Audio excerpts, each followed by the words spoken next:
Many people think when you're growing lotus and water lily, you need to be adding chemical fertilizer so that they'll produce great flowers and beautiful big leaves. This is not true. There are organic methods that you can use to create fabulous blooms and gorgeous leaves. At Suan Sook Homestay, we use mud balls packed with compost to put into our lotus ponds, and we've got another couple of other techniques. I'll show you them in this video. Yeah, when you're growing lotus or water lily in a pond, the pond's pretty self-sufficient. It's going to kind of look after itself. You've got fish and frogs and maybe turtles if it's a really big pond, and these are helping the nutrient cycle, as are fallen leaves and debris that gets into the pond and breaks down. And when you've got a bigger pond with enough water in it, it generally just looks after itself naturally. But here at Suan Sook, we have got a couple of little ponds, and so we tend to have to take care of those a bit more, and we love to share with people when we get guests coming to the homestay who take an interest in our garden.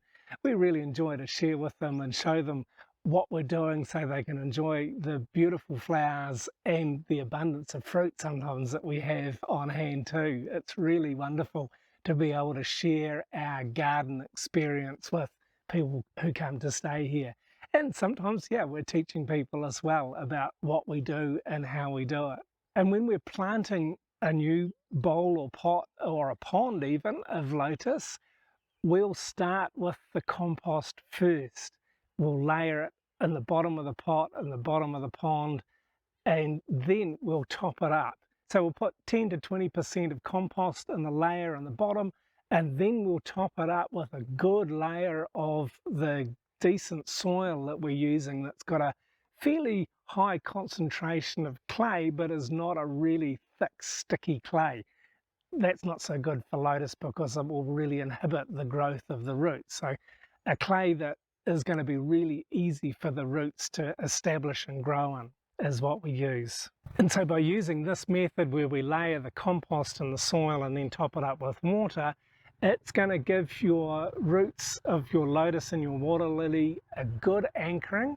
It's also going to help prevent algae bloom and other unwanted microorganisms in the soil, and it's going to help prevent competition for the nutrients, because when that compost is buried deep under the mud, the lotus is the only type of plant that's really going to be able to get down there to enjoy it.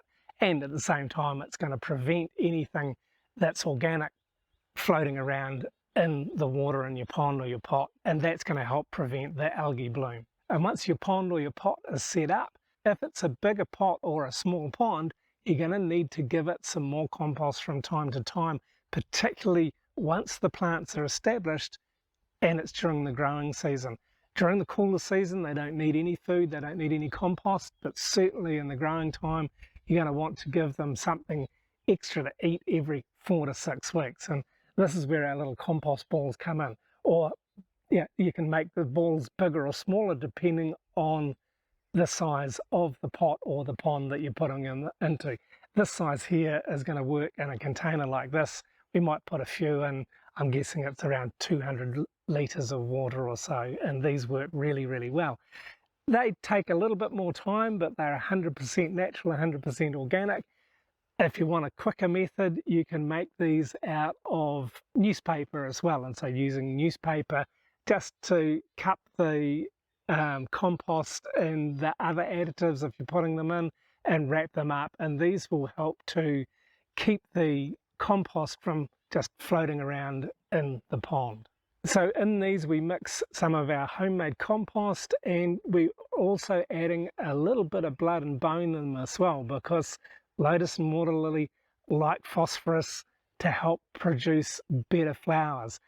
We're also going to experiment putting some guano, some bat manure into them. We've got a little bit, but I'm cautious of this because it's pretty hot and lotus feeder roots are fairly tender, so we're still just experimenting with how much to put in. And as I said, you need to give them a little bit extra during the growing season, because these plants grow really, really quickly and they grow massive leaves. So they're reasonably heavy feeders, and they like to have something a little bit extra to give them a good boost during the growing time. The other thing we like to add to our lotus and water lily water is some of our photosynthetic bacteria.